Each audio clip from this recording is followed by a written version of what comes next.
How to connect Gmail with Claude AI. Hello everyone, I am Bishaka and welcome to our channel. Now let's get right into the tutorial.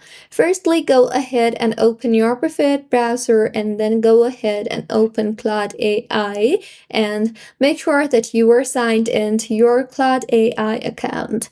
Now, in order to connect your Gmail, simply tap on the Customize option from the left side toolbar and then tap on the Connect Your Apps option you see there. In here, you will see the option for Gmail, but just in case if you don't see the option, you can also tap on the search bar there and search for Gmail and you will see the Gmail option. So tap on the plus icon you see there right beside Gmail and you will now be required to log yourself into your Gmail account.